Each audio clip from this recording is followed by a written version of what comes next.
covering of water. Basically, those layers were never exposed to oxygen, so they stayed white. So then eventually the lake ended up drying up, and then we had the Colorado Plateau begin to uplift again. So you had that subduction and we uplifted. This is after the lake has dried up.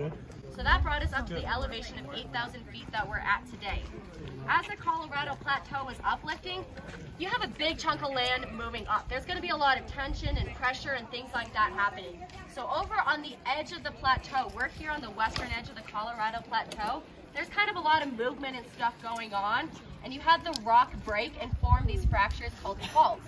And a fault is where you have chunks of rock basically moving past each other. And all these faults on the western edge kind of define, it forms all the boundaries of these plateaus. And so you get the high plateaus of Utah located on the western edge of the Colorado Plateau.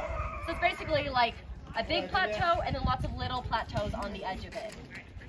And we are here on the Paunsaugunt Plateau. So on one side of us we have the Paunsaugunt Fault, and then the other side is, I think it's called the Sevier Fault over there, which borders the Paunsaugunt Plateau.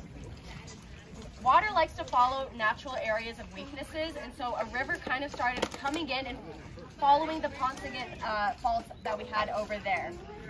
So when you have that coming in, you have the water kind of coming down and eroding away, and that's going to start basically, it's going to start carving down that valley that you see right over there in between us and the plateau over there. The plateau you see in the distance is the Aquarius Plateau. It's another one of the high plateaus of Utah. So as you have the Paria River come in, it's going to start carving out this water. You're going to have water from the side plateaus.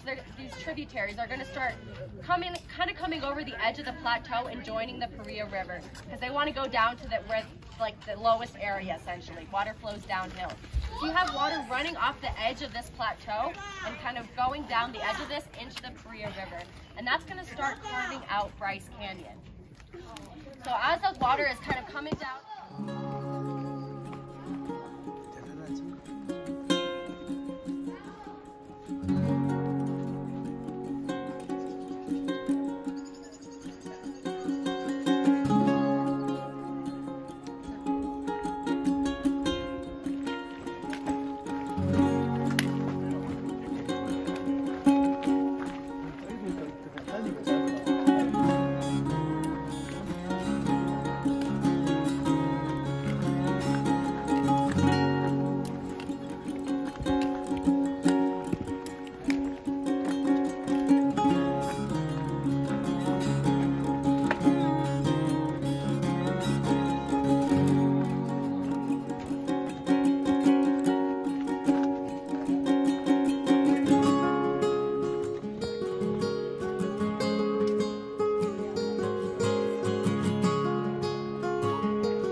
地方也可以。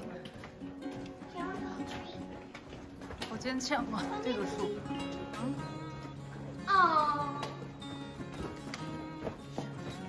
Hey, all right, come here, Chase, come here, buddy.